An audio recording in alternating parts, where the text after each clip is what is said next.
My fellow Americans, on Monday, America will celebrate her 207th birthday. I love the 4th of July. I enjoy picnics and fireworks and long summer days. And I get excited with the thought that millions of our people all across our great country will, on this 4th of July weekend, join together in thinking about freedom and the men and women who sacrificed to make it our inheritance. It's easy to forget just what a revolution these Americans made.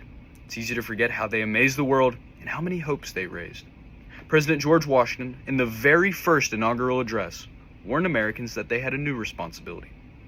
He said, "The preservation of the sacred fire of liberty and the destiny of the Republican model of government are justly considered, perhaps as deeply, as finally, staked on the experiment entrusted to the hands of the American people." Now, you may not think of yourself or our democracy as an experiment, but look around. All over the world, millions and millions of people still live under tyranny.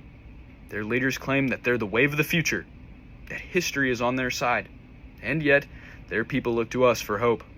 Their people look to America as the cradle of freedom, the place where the great civilized ideas of individual liberty, representative government, and the rule of law under God are realities.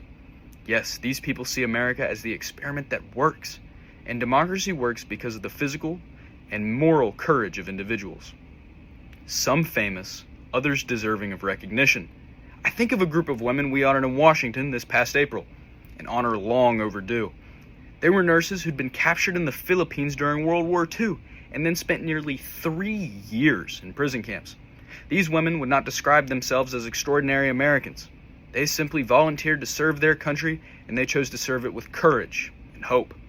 Their patriotism, as they gathered in Washington 40 years after their capture and imprisonment, remained strong and vibrant. Of course, we're accustomed to thinking of courage during a time of war, but democracy requires political courage as well. In 1954, when he was convalescing from a painful back operation, Senator John F. Kennedy had time to think about political courage. The result was a book entitled Profiles in Courage, in which he wrote, "In the days ahead, only the very courageous will be able to take the hard and unpopular decisions necessary for our survival in the struggle with a powerful enemy.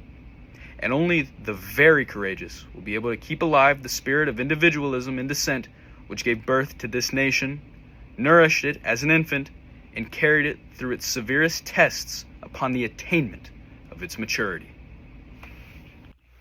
Hello, my name's Taylor Jones. I'm a senior at Cabell Midland High School in Ono, West Virginia.